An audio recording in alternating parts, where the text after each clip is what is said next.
memberkati. Minggu, Tuhan memberkati. Selamat hari Minggu, Tuhan Yesus memberkati. Selamat hari Minggu.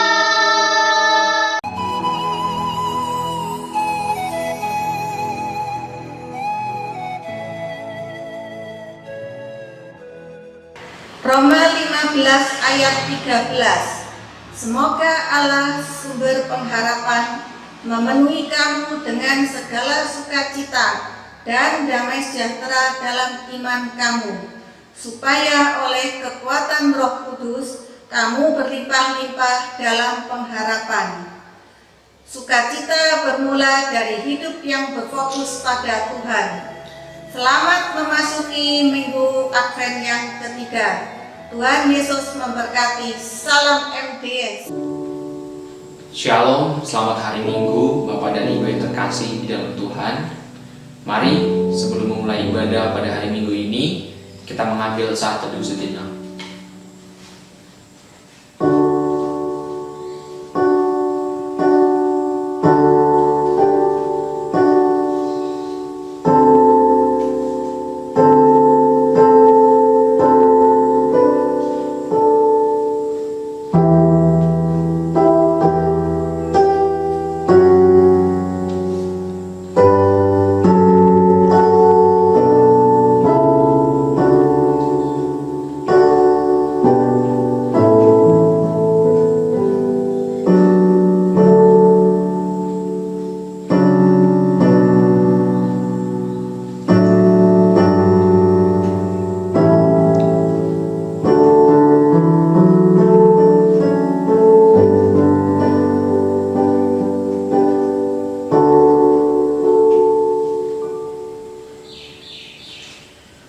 Pertolongan ibadah kita datangnya dari Allah pencipta langit dan bumi.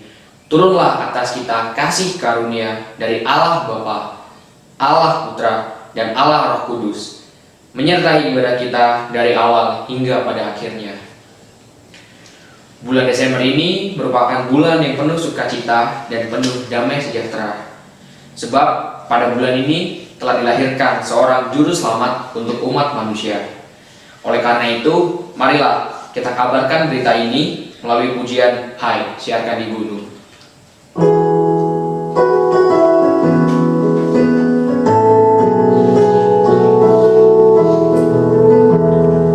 Hai, siarkan di gunung, di bukit dan di mana jua. Hai, siarkan di gunung, lahirnya Al-Masih. Di waktu kaum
36 berbunyi demikian.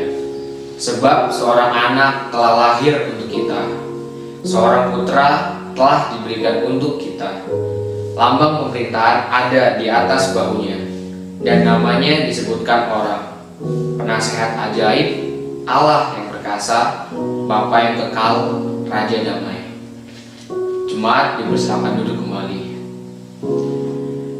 Kelahiran Yesus membawa damai dan kehidupan baru bagi kita semuanya. Oleh karena itu, marilah kita sembah dan mengagungkan namanya dengan menyanyikan lagu Hai Mari Berhimpun.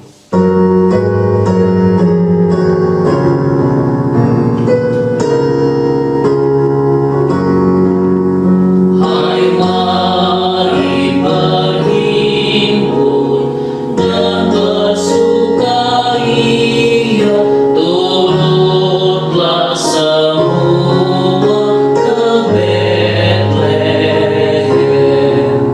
Marilah pandang Tuhan bala sorga, sembah dan puji Dia, sembah dan puji Dia, sembah dan puji Dia yang Raja.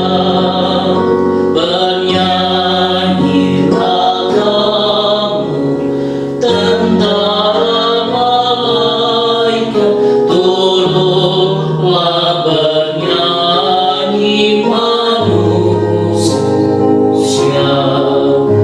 Pujilah Tuhan, Juru Selamat dunia, sembah dan puji Dia, sembah dan puji Dia, sembah dan puji Dia yang Raja.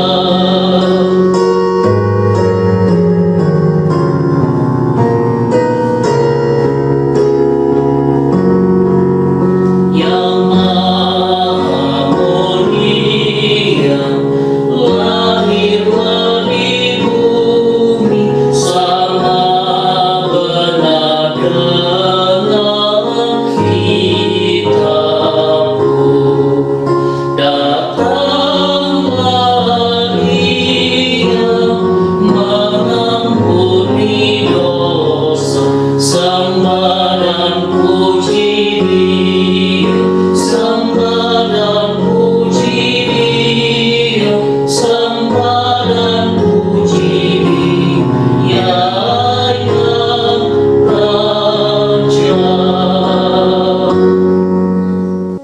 Selama 1 minggu ini, tentunya kita telah melalui banyak hal dalam kehidupan kita. Dan tanpa kita sadari, terkadang pikiran, perkataan, maupun perbuatan kita banyak melakukan pelanggaran di hadapan Tuhan.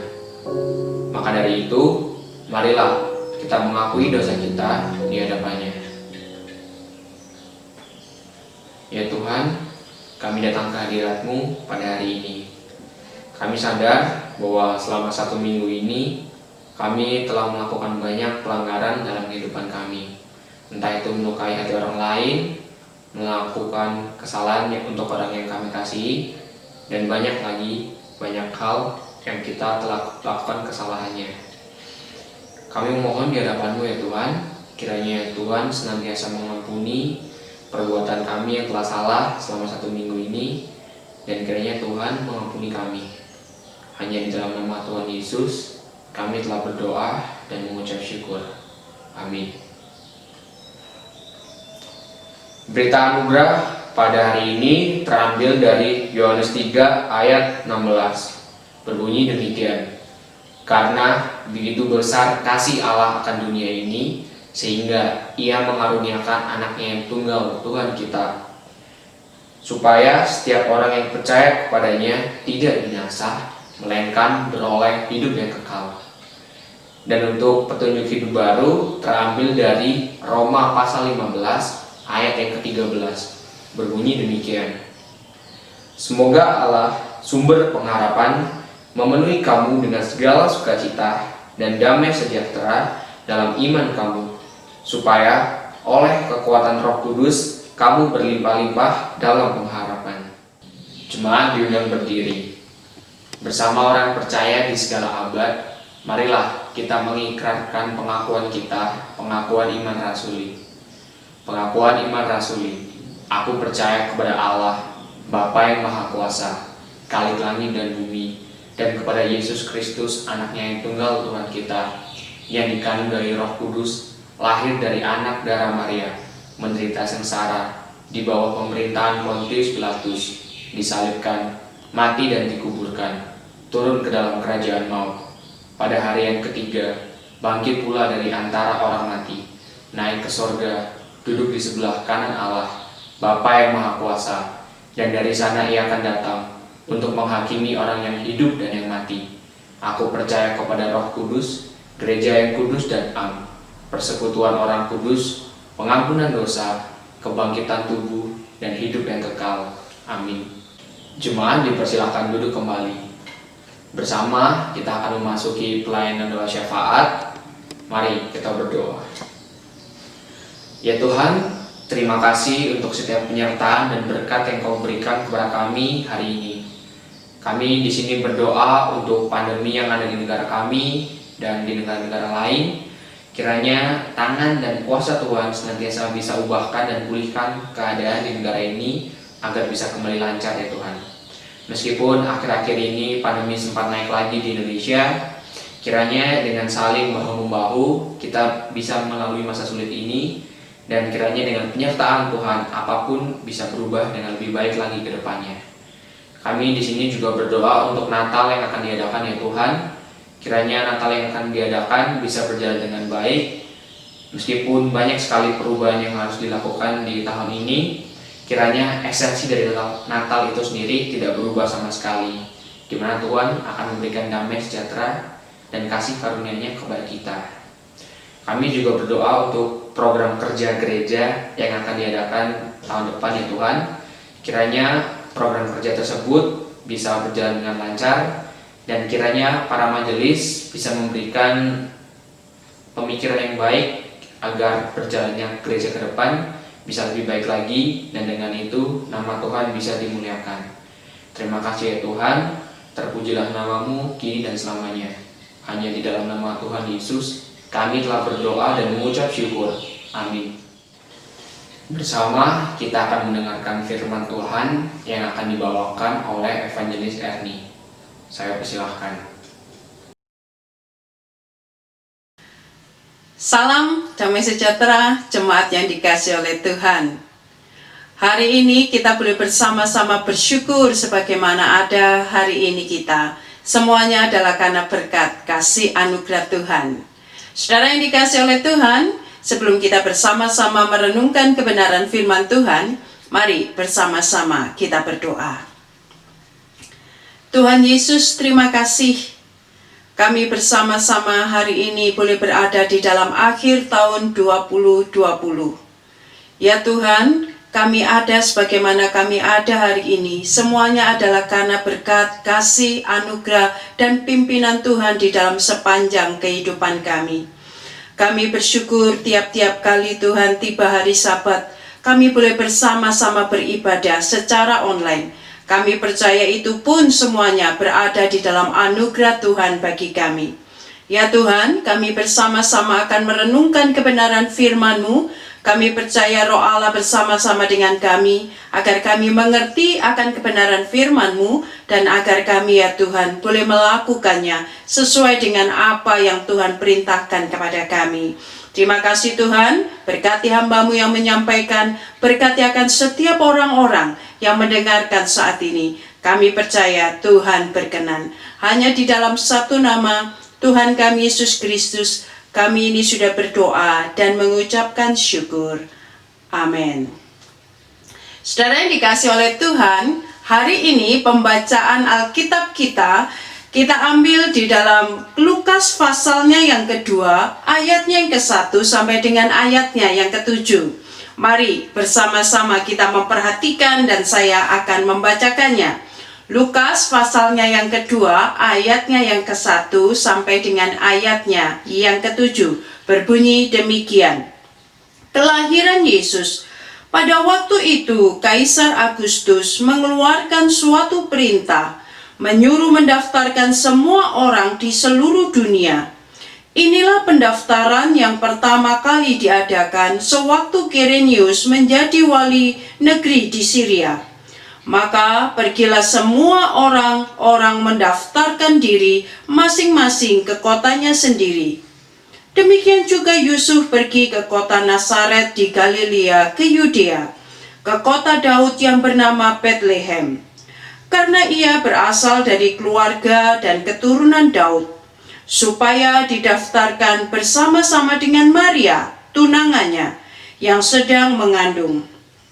Ketika mereka di situ, tibalah waktunya bagi Maria untuk bersalin, dan ia melahirkan seorang anak laki-laki. Anaknya yang sulung lalu dibungkusnya dengan lampin dan dibaringkannya di dalam palungan, karena tidak ada tempat bagi mereka di rumah penginapan. Saudara yang dikasihi oleh Tuhan, tahun 2020 akan segera kita akhiri.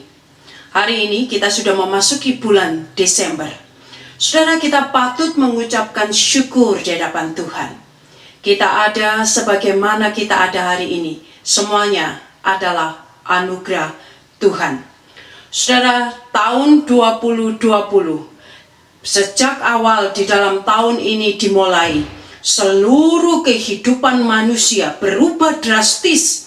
Saudara, kenapa kita tahu bukan? Karena pandemi COVID-19 ini, semua keadaan berubah. Baik itu dunia usaha, dunia kesehatan, dunia pendidikan, dunia pariwisata, semuanya mengalami perubahan. Ada seorang yang menceritakan pengalamannya, bagaimana dia mengawali tahun 2020 ini dengan akan membuka sebuah usaha, yaitu sebuah usaha restoran. Semua peralatan dapur sudah disiapkan. Semua meja-meja hidangan sudah disiapkan. Seluruh pegawai sudah dites dan sudah diterima. Mereka sudah siap untuk melakukan grand opening. Tetapi saudara, sebelum sempat grand opening, restoran ini ditutup pada akhir bulan Maret atau awal-awal bulan April. Semua restoran yang sudah direncanakan, dia tutup. Saudara, kita tahu tahun 2020 ini adalah tahun yang tidak mudah, tahun yang sungguh menantang. Beberapa orang mengalami kesulitan-kesulitan di dalam bidang pekerjaannya. Mereka harus memutuskan beberapa kontrak, mereka juga harus menunda segala program-program kerja. Saudara, kita tahu bagaimana sekolah-sekolah pun juga mengalami kesulitan-kesulitan dan pergumulan-pergumulan. Baik itu siswa, baik itu guru, semua mengalami pergumulan dengan menyesuaikan diri untuk belajar secara online. Saudara, tentu tidak pernah kita pikirkan bahwa tahun ini pun perayaan Natal, tidak ada lagi panitia Natal yang begitu besar, tidak ada lagi menghias dekorasi Natal yang begitu besar, tidak ada lagi banyak kegiatan di dalam perayaan Natal tahun ini. Bahkan di berbagai tempat, beberapa tempat, karena begitu gawatnya keadaan saudara-saudara, banyak mereka juga yang tidak bisa merayakan Natal. Saudara yang dikasihi oleh Tuhan, kita bersyukur atas pimpinan Tuhan. Saat ini kita mulai bisa beradaptasi dengan kehidupan yang mengalami pelandaan begitu luar biasa karena virus COVID-19 ini. Saudara, kita pada saat ini kita melihat beberapa usaha sudah mulai bergerak. Beberapa sekolah pun juga sudah mulai melakukan pendidikan secara offline. Beberapa gereja juga sudah mulai melakukan ibadah secara offline. Saudara, semuanya itu adalah kasih anugerah Tuhan, pimpinan Tuhan yang luar biasa. Saudara, saya teringat sekali bagaimana di dalam awal-awal daripada terjadinya virus COVID-19 ini, kita tahu virus ini pertama kali berada di Wuhan. Semua mata tertuju di daerah Wuhan, di negara China. Saudara yang dikasih oleh Tuhan, betapa mereka melakukan lockdown, perjuangan untuk mengalahkan virus COVID-19 ini. Dan ketika pertama kali virus ini memasuki Indonesia, ada orang di Indonesia yang positif terjangkit virus COVID-19 ini. Mulai juga kita mengalami pergerakan untuk menjaga protokol kesehatan, mulai memakai masker, mulai membiasakan diri dengan cara bersalaman yang berbeda. Beberapa menimbulkan kepanikan pada saat itu. Saudara-saudara, semuanya itu kita alami di dalam tahun 2020, bukan? Demikian juga ketika dikeluarkan satu keputusan bahwa pada saat itu semua orang harus stay home, bekerja di rumah, sekolah di rumah, maka mulai timbul beberapa sedikit kepanikan. Di antara dalam mulai mengumpulkan banyak makanan, mulai menimbun makanan, bahkan kita melihat di beberapa negara luar negeri mereka mulai menimbun tisu. Begitu banyak sekali terjadi kepanikan pada masa-masa awal daripada virus COVID-19 yang melanda di seluruh dunia. Saudara yang dikasih oleh Tuhan, kemungkinan demikianlah yang terjadi, yang dicatat di dalam kitab Lukas yang kita baca, di dalam pasalnya yang ke-1. Saudara, dikatakan Kaisar Agustus mengeluarkan satu keputusan, yaitu bahwa semua orang harus kembali ke daerah asalnya untuk melakukan pendaftaran, untuk dilakukan sensus. Saudara, pada saat itu Kaisar Agustus merupakan kaisar kerajaan Romawi yang sangat besar, bahkan hampir menguasai seluruh dunia. Mereka merupakan dikatakan negara atau kerajaan yang sangat maju. Saudara, sensus yang pertama kali dilakukan itu tidak mudah, karena jelas dikatakan di dalam ayatnya yang kedua dikatakan, inilah pendaftaran yang pertama kali diadakan sewaktu Quirinius menjadi wali negeri di Syria. Saudara, semua orang saat itu harus kembali ke daerah asalnya. Untuk apa? Untuk melakukan pendaftaran. Dikatakan kemungkinan hal ini dilakukan oleh Kaisar Agustus untuk meningkatkan pendapatan mereka di dalam hal pajak.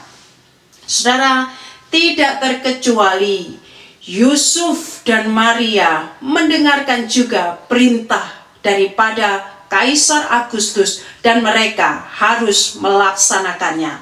Saudara, kalau kita membaca di dalam ayat yang keempat sampai dengan yang kelima dikatakan, demikian juga Yusuf pergi ke kota Nazaret di Galilea, ke Yudea, ke kota Daud yang bernama Bethlehem, karena ia berasal dari keluarga dan keturunan Daud, supaya didaftarkan bersama-sama dengan Maria tunangannya yang sedang mengandung. Saudara mendengar berita ini, yaitu bahwa mereka harus kembali ke daerah asal, ke kota asal, tempat daripada keturunan Yusuf, yaitu Daud, ke Bethlehem.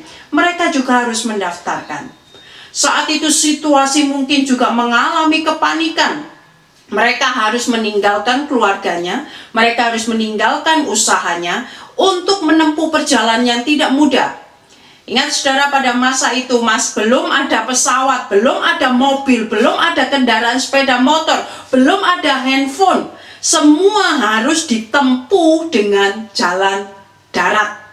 Dan tentu saja jalan raya pada saat itu tidak semulus hari ini. Mereka harus melewati banyak gunung, mereka harus melewati padang pasir dan sebagainya. Saudara, tentu keputusan daripada Kaisar Agustus yang dilakukan pada saat itu mungkin sekali menimbulkan kepanikan. Saudara yang dikasih oleh Tuhan, mengapa Yusuf harus membawa Maria untuk mengikuti sensus itu? Saudara, kita tahu bahwa pada saat itu Maria itu sedang berada di dalam keadaan hamil. Saudara, di dalam hukum Yahudi pada saat itu, untuk mengurus segala yang berkaitan dengan hukum atau apapun yang berkaitan dengan pemerintahan, sebenarnya kehadiran seorang kepala rumah tangga itu sudah cukup. sudah mewakili akan seluruh keluarganya. Jadi sebenarnya Yusuf kalau dia pergi sendiri ke Bethlehem, dia sudah mewakili semuanya, tidak perlu Maria ikut. Saudara, kenapa Yusuf harus ikut? Yusuf harus mengajak Maria untuk mengikuti sensus yang dilakukan pada saat itu. Padahal, saudara, kita perlu memikirkan kesulitan-kesulitan yang dihadapi oleh Yusuf dan Maria selama perjalanan itu. Saudara, yang pertama, kita tahu kesulitan yang harus dihadapi oleh Maria adalah pada saat itu Maria sedang di dalam keadaan mengandung. Dia berada di dalam keadaan hamil tua. Karena kita tahu di dalam ayatnya yang ke-6 nanti dikatakan Maria ada ketika sampai di Bethlehem adalah saatnya, waktunya dia untuk bersalin. Saudara, bukan saja kondisi daripada Maria yang pada saat itu tengah hamil tua. Saudara, dua, yaitu jalan yang harus ditempuh yang seperti saya katakan tadi, yaitu itu tidak mudah, saudara. Jarak yang harus ditempuh pada saat itu dari Nazaret ke Bethlehem itu memang tidak terlalu panjang, saudara. Tetapi kita tahu bahwa Yesus itu lahir bukan hanya sekedar di Bethlehem, tetapi di Bethlehem Efrata. Jadi saudara, itu adalah seperti ketika Bethlehem itu dia harus masih masuk lagi ke tempat yang lebih dalam. Itu membutuhkan waktu kurang lebih 120 atau sampai 150 km. Nah, saudara, dikatakan kalau perjalanan itu ditempuh, saudara, dengan keadaan yang normal, yang artinya tidak di dalam kondisi seperti Maria yang sedang hamil tua, mungkin itu memerlukan waktu 3 atau 4 hari. Tetapi berhubung dengan keadaan Maria yang di dalam kondisi sedang hamil tua, maka kemungkinan jalan yang harus ditempuh adalah seminggu, 7 hari. Saudara, kemudian juga kesulitan yang dihadapi oleh Yusuf dan Maria adalah masalah transportasi dan juga jarak yang harus ditempuh, keadaan jalan raya pada saat itu. Saya percaya itu berbeda dengan keadaan kita saat ini. Mungkin kalau pakai mobil, pakai kereta api, atau pakai pesawat, atau pakai sepeda motor, tidak begitu lama jarak yang ditempuh. Tetapi keadaan jalan raya pada saat itu jauh keadaannya. Mereka harus melewati gunung dan naik gunung, turun gunung. Kondisi Maria yang saat itu juga di dalam keadaan hamil. Transportasi yang sering kali kita melihat gambar mereka harus naik keledai karena mereka tidak mempunyai keuangan yang cukup untuk mempunyai kereta kuda. Ada yang memberikan pendapat kemungkinan Yusuf pada saat itu membuat seperti sebuah gerobak yang ditarik oleh keledai. Kenapa? Karena keadaan daripada Maria yang tengah hamil tua dan juga untuk membawa bekal makanan. Saudara, entahkah Maria naik seekor keledai atau gerobak yang ditarik keledai, tetap keadaannya adalah sangat sulit sekali untuk ditempuh. Saudara-saudara yang dikasihi oleh Tuhan, melihat akan kesulitan-kesulitan yang dihadapi oleh Yusuf dan Maria di dalam menempuh perjalanan dari Nazaret ke Bethlehem Efrata itu, saudara. Mengapa Yusuf dan Maria tetap mereka melakukan perjalanan yang sangat sulit itu? Bukankah lebih baik Yusuf saja yang pergi ke Bethlehem dan biarkan Maria melahirkan di Nazaret tempatnya? Saudara, mengapa Yusuf tetap mengajak Maria untuk pergi ke Bethlehem untuk melakukan sensus bersama-sama, walaupun sebenarnya Yusuf saja yang pergi, itu tidak masalah. Saudara, hal itu dilakukan oleh Yusuf untuk melindungi reputasi Maria. Setelah malaikat memberitahukan perihal kehamilan yang harus terjadi pada Maria yang terjadi secara supranatural, sejak saat itu Maria menghadapi tekanan sosial. Bahkan Yusuf sendiri berencana untuk menceraikan Maria secara diam-diam. Banyak orang saat itu, Yusuf entah dan juga mungkin keluarga daripada Maria sendiri meragukan kemurnian moral daripada Maria. Namun Yusuf membatalkan rencana untuk menceraikan Maria setelah malaikat memberitahu apa yang sesungguhnya terjadi terhadap diri Maria, yaitu memang Maria harus mengalami hamil secara supranatural karena Maria mendapatkan kasih karunia daripada Tuhan. Saudara, kita tidak memikirkan, kita tidak tahu tekanan sosial apa yang dialami oleh Maria dan Yusuf. Mungkinkah pada saat itu terjadi pergunjingan-pergunjingan? Mungkin mulai banyak orang yang tahu karena terjadi perubahan di dalam tubuh Maria. Mungkin kita hanya berpikir, oh beres, semuanya sudah selesai. Tetapi saudara, selama daripada 9 bulan, Maria menghadapi tekanan secara sosial. Sehingga saudara dapat ditarik sebuah kesimpulan, mengapa Yusuf tetap mengajak Maria ke Bethlehem untuk melakukan sensus di sana. Saudara, apa yang dilakukan oleh Yusuf ini adalah untuk melindungi reputasi daripada Maria. Dengan melahirkan di Bethlehem dan bukan di Nazaret, Maria akan terhindar dari tekanan sosial. Saudara, di dalam ayatnya yang ke-6 kita membaca bahwa ketika sampai di sana, ketika sampai di Efrata, maka sampailah saatnya juga bagi Maria untuk bersalin. Saudara-saudara yang dikasih oleh Tuhan, tetapi tidak ada satu orang pun yang memperdulikan daripada keadaan Maria yang mau melahirkan ini. Saudara, kenapa? Sebab dicatat di dalam ayatnya yang ke-7 dikatakan, sebab bagi mereka tidak ada tempat penginapan. Sehingga Maria melahirkan dengan keadaan yang sangat begitu miskin sekali. Kenapa saudara? Bayi Yesus hanya dibungkus dengan kain lampin dan ditempatkan di palungan. Kita semuanya sudah mendapatkan banyak informasi apa itu palungan, apa itu kain lampin. Dikatakan karena di sana tidak ada tempat bagi Maria untuk melahirkan. Tidak ada satu orang pun yang memperdulikan akan kehadiran Sang Kristus Yesus Juru Selamat pada saat itu. Saudara-saudara, pada saat itu seluruh dunia, seluruh orang melihat, mengacu kepada kerajaan Romawi yang besar, dan mereka semuanya berusaha untuk melakukan apa yang menjadi keputusan daripada Kaisar Agustus. Saudara-saudara, tidak ada satu orang pun yang peduli dengan kehadiran Juru Selamat, Kristus Yesus Tuhan. Tidak ada satu orang pun tempat yang memberikan tempat bagi Maria. Saudara yang dikasih oleh Tuhan, kita melihat bagaimana Yusuf dan Maria mengalami perjalanan, keadaan, bahkan proses melahirkan yang begitu menyusahkan sekali. Saudara-saudara, tidak ada satu orang pun yang memperdulikan.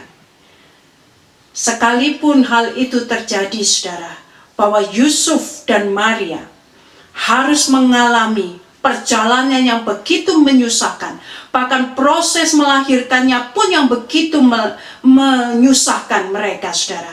Tetapi saudara, ingatlah Tuhan yang memegang kendali atas semua peristiwa yang terjadi saat itu.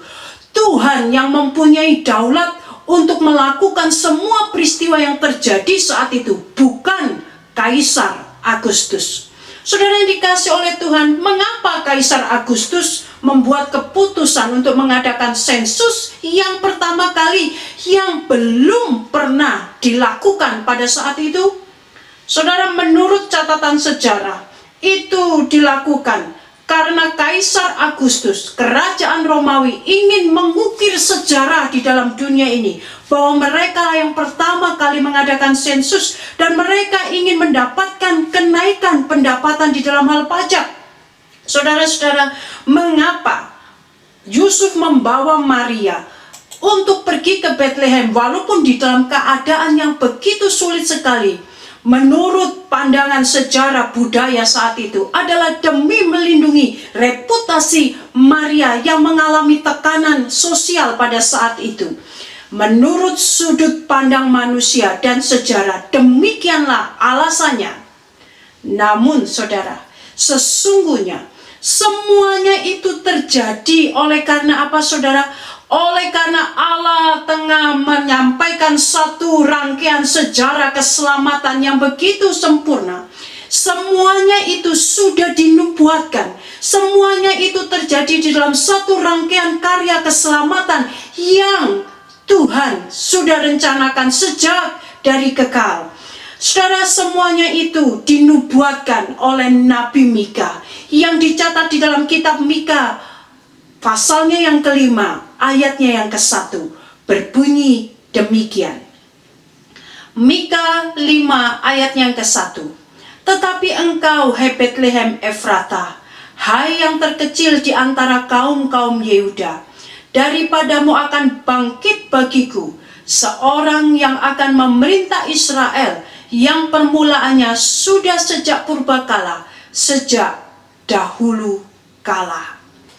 Saudara yang dikasih oleh Tuhan, apakah Yusuf dan Maria tahu Sang Mesias harus lahir di mana? Apakah mereka tahu Yesus Kristus, Sang Juru Selamat itu harus lahir di mana?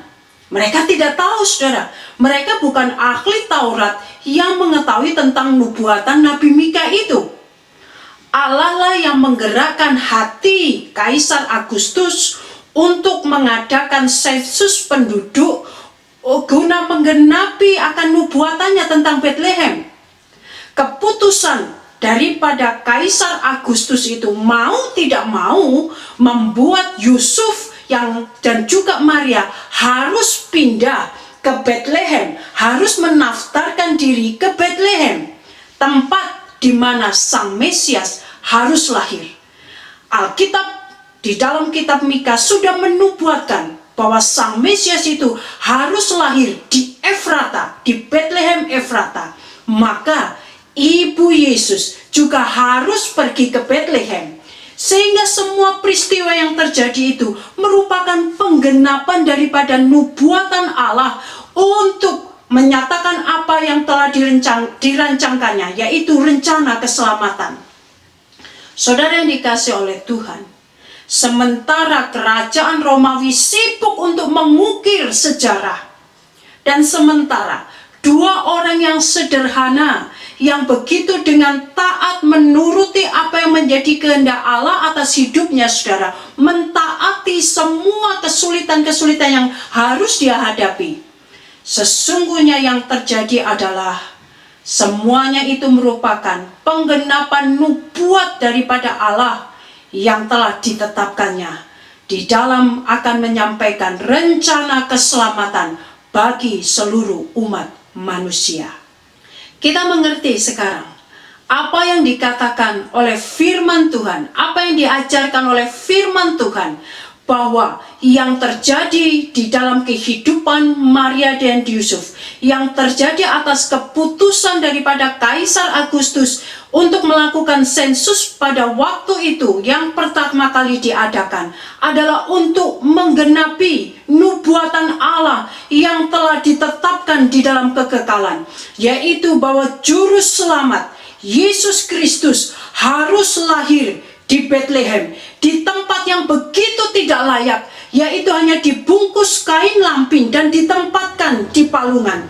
Saudara, ini merupakan satu penggenapan karya keselamatan, bahwa bayi Yesus Kristus Sang Juru Selamat itu pada akhirnya nanti dia harus mati, menderita sengsara di atas kayu salib, menggantikan semua kesulitan kita, menggantikan semua hukuman yang harus kita tanggung.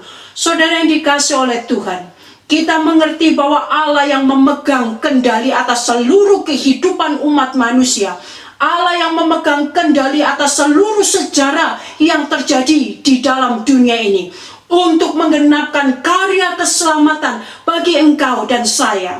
Oleh karena itu, saudara yang dikasih oleh Tuhan, dengan merayakan Natal ini, marilah kita merenungkan bagaimana Yesus yang adalah juru selamat kita telah mati di atas kayu salib. Bahkan kelahirannya pun tidak ada seorang pun yang memperdulikan, tidak ada seorang pun yang memperhatikan, sehingga dia lahir di tempat yang sangat tidak layak, dan dia mati dengan cara mengenaskan. Mengapa, saudara? Untuk menggantikan kesulitan saya dan Anda, untuk menggantikan saya dan Anda dari hukuman kekal. Saudara yang dikasihi oleh Tuhan, inilah nubuatan yang telah digenapkan. Lukas pasal yang kedua ayat yang ke-1 merupakan penggenapan nubuatan yang sudah ditetapkan oleh Allah.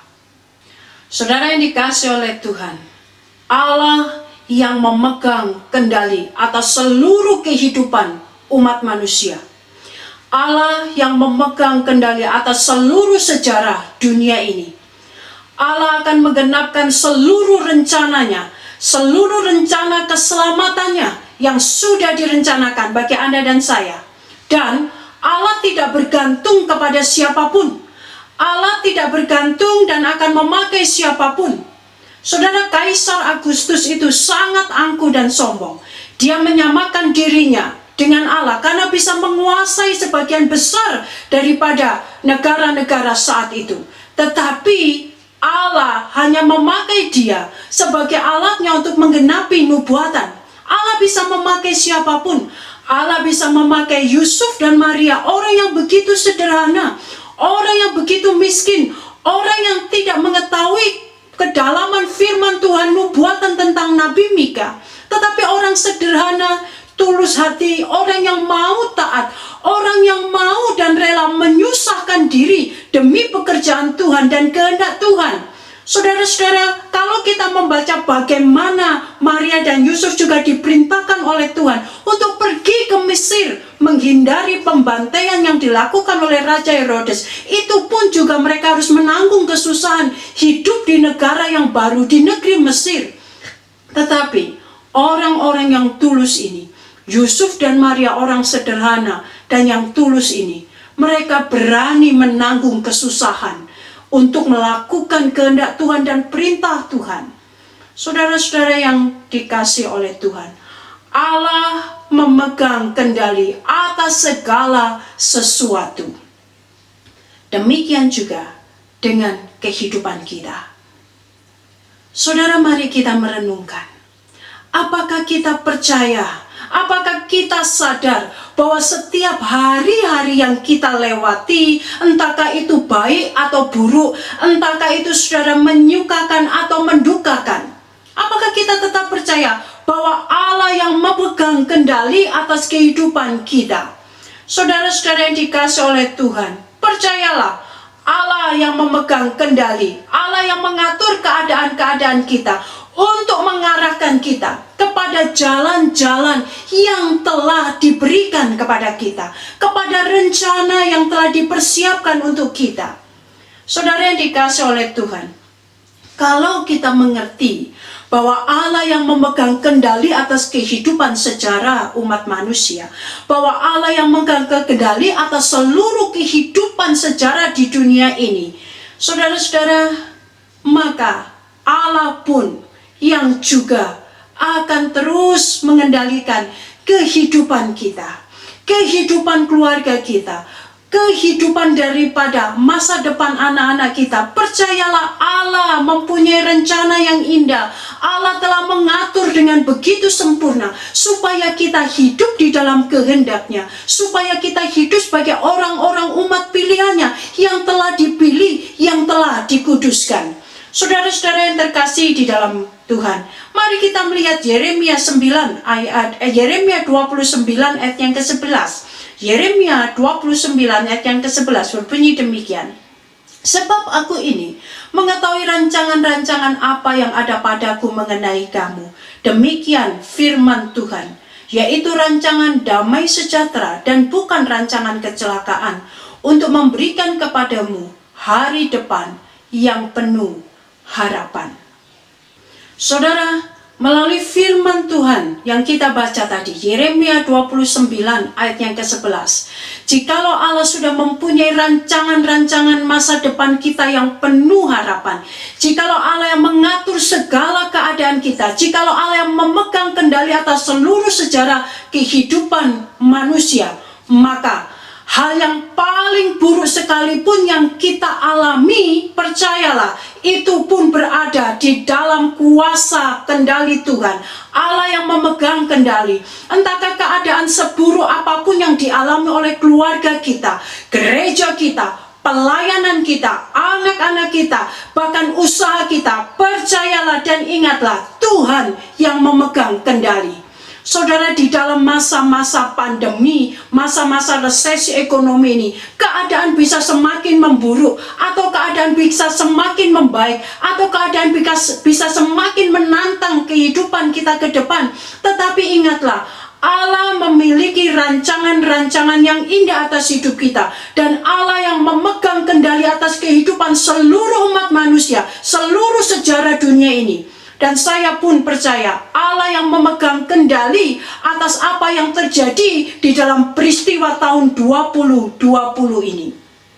Saudara, pengertian pemahaman bahwa Allah yang memegang kendali atas seluruh sejarah kehidupan kita membuat kita lebih menyandarkan kehidupan kita kepada Tuhan, lebih percaya kepada pemeliharaan dan kuasa Tuhan, dan lebih percaya kepada segala pimpinan kehidupan yang telah Tuhan berikan kepada kita. Saudara yang dikasihi oleh Tuhan, pengertian dan pemahaman bahwa Allah mengatur segala kehidupan kita, bahwa Allah yang memegang kendali atas kehidupan sejarah umat manusia, hendaklah menjadikan kita menjadi anak-anak Tuhan, menjadi umat pilihan yang taat kepada kehendak Tuhan, yang setia kepada setiap apapun yang Tuhan percayakan, yang tetap taat, percaya, setia, dan berani untuk menjadi orang-orang yang maju ke depan di dalam menghadapi pergumulan apapun. Saudara yang dikasihi oleh Tuhan, tahun 2020 akan segera berakhir.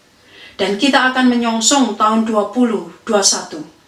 Akankah tahun 2021 menjadi tahun yang lebih mudah untuk kita lewati? Ataukah akan menjadi tahun yang lebih menantang lagi untuk kita lewati? Ingatlah, bagaimanapun keadaan kita, seburuk apapun yang kita hadapi, ataupun semudah apapun yang kita hadapi, ingatlah bahwa Tuhan yang memegang kendali atas seluruh kehidupan kita, atas hari-hari yang kita lewati, atas sejarah seluruh kehidupan kita. Oleh karena itu, saudara, mari kita memanfaatkan waktu kita bukan untuk mengeluh, bukan untuk berputus asa, bukan untuk mengkhawatirkan masa depan kita, bukan untuk selalu mengkhawatirkan apa yang kita makan, apa yang kita pakai akan masa depan kita, bukan untuk selalu mengkhawatirkan hal itu. Tetapi mari kita mengisi waktu kita, mengisi hari-hari kita untuk melakukan semua yang memuliakan nama Tuhan. Mari kita mengisi hari-hari kita dengan hidup penuh ketaatan, percaya dan setia kepada Tuhan. Bahkan mari kita mengisi hidup kita untuk melakukan apa yang terbaik bagi pekerjaan Tuhan, bagi pelayanan Tuhan. Sekalipun mungkin semuanya itu, ketaatan kita, pelayanan kita, menyusahkan diri kita sendiri. Beranikah kita tetap untuk setia melayani Tuhan? Saudara, ketaatan yang demikian akan mendatangkan begitu banyak berkat bagi orang lain. Dan ketaatan yang demikian pula yang akan membuat kita sukacita. Saudara, seburuk apapun keadaan kita nanti, sesulit apapun kehidupan kita nanti, atau sebahagia apapun kehidupan kita, begitu melimpah dengan sukacita kehidupan kita nanti, ingatlah, semuanya itu adalah anugerah Tuhan. Ingatlah, semuanya itu adalah pimpinan daripada Tuhan. Ingatlah, Tuhan yang memegang kendali. Biarlah tahun 2020 yang akan kita akhiri dan tahun 2021 yang akan kita hadapi, kita semakin percaya akan pemeliharaan Tuhan. Kita semakin percaya akan kuasa Tuhan. Dan kita semakin percaya akan hidup kita yang dipegang oleh Tuhan. Marilah kita menjadi orang-orang yang taat kepada Tuhan, setia kepada Tuhan, berani membayar harga sekalipun itu menyusahkan diri. Karena sekali lagi, ketaatan yang demikianlah yang akan menjadi berkat bagi banyak orang. Ketaatan yang demikianlah yang akan memberikan sukacita kepada kita. Maukah saudara? Maukah Anda percaya kepada pemeliharaan Tuhan? Percaya kepada kuasa Tuhan yang akan memberkati hidupmu, melindungi hidupmu, memimpin hidupmu, apapun keadaan yang sedang engkau jalani saat ini. Dan maukah saudara, engkau menjadi orang yang taat, setia, percaya, orang yang berani menyusahkan diri demi kehendak Tuhan dan pekerjaan Tuhan? Maukah saudara? Mari bersama-sama kita berdoa. Tuhan Yesus, kami bersyukur. Kami adalah orang-orang yang Engkau kasihi. Kami adalah orang-orang yang Engkau pilih. Tuhan, kami ini sungguh memohon kepadamu. Berikanlah ya Tuhan kepada kami ini kekuatan ya Tuhan, untuk kami hidup sebagai anak-anak-Mu yang tetap taat, setia, yang tetap rela melayani Engkau, yang tetap rela berani berkorban menyusahkan diri di dalam kehidupan kami. Berikanlah kekuatan kepada kami ya Tuhan, untuk tetap berani menjalani hari-hari yang paling sulit sekalipun, yang paling gelap sekalipun ya Tuhan. Karena kami percaya Tuhan yang memegang kendali, Tuhan yang memelihara kami, Tuhan yang memberikan kuasa kepada kami untuk melewati hari-hari ini. Karena itu ya Tuhan, ajarlah kepada kami juga untuk rela merendahkan diri. Ajar kepada kami untuk kami berani mengorbankan diri demi karya yang Tuhan sudah berikan kepada kami. Tuhan, berikanlah kepada kami hidup yang terus-menerus memuliakan Engkau, hidup yang menjadi berkat bagi banyak orang. Jangan biarkan kami ya Tuhan, hari-hari kami isi dengan kekhawatiran, keputusasaan, ketakutan akan ke depan, masa depan kami. Sebab kami percaya Tuhan merancangkan masa depan yang penuh harapan. Tuhan, berikanlah kepada kami hati dan kerelaan untuk mengisi hari-hari kami menjadi berkat bagi orang lain, menjadi penghiburan bagi orang lain, untuk mengisi hari-hari kami dengan segala sesuatu yang menyukakan dan menyenangkan hati-Mu. Bapa, kami percaya segala sesuatu berada di dalam tangan-Mu. Dan kami percaya Tuhan, Engkau yang memegang kendali atas seluruh kehidupan umat manusia, termasuk kehidupan kami pribadi lepas pribadi.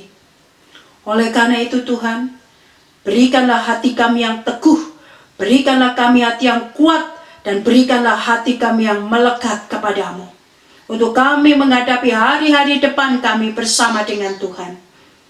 Terima kasih ya Bapa, terima kasih. Ini seluruh doa kami yang kami alaskan hanya di dalam satu nama, Tuhan kami Yesus Kristus. Kami ini sudah berdoa dan mengucapkan syukur. Amin.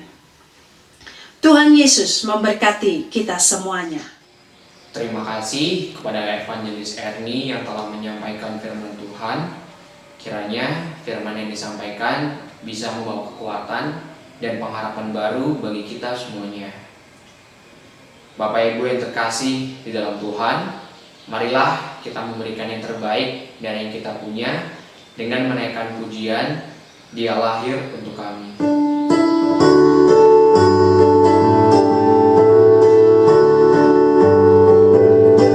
Dia itu Allah kami.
Ya Tuhan, terima kasih untuk setiap penyertaan dan berkat yang Kau berikan kepada kami hari ini.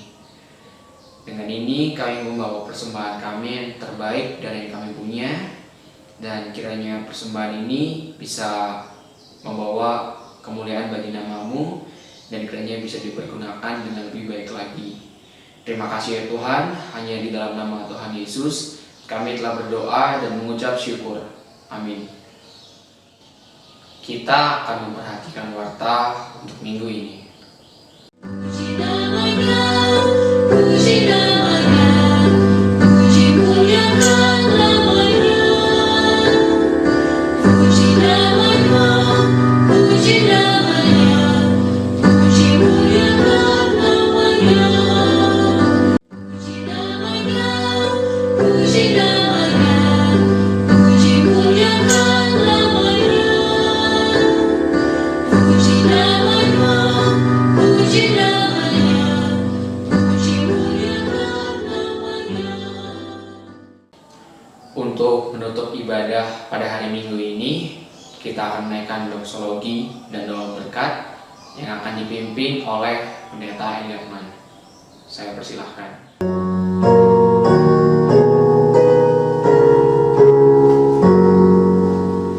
Puji Allah Bapa Putra dan puji Allah Roh Kudus, ketiganya yang esa.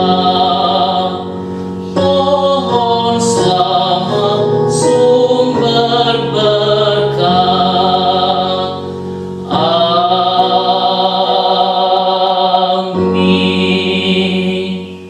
Jemaat yang dikasihi oleh Tuhan, arahkanlah hatimu kepada Tuhan dan terimalah berkat-Nya. Kiranya berkat daripada Allah Bapa, kasih sayang daripada Kristus Tuhan, pertolongan penghiburan daripada Allah Roh Kudus menyertai saudara semua mulai hari ini sampai Tuhan Yesus datang untuk kedua kalinya. Amin.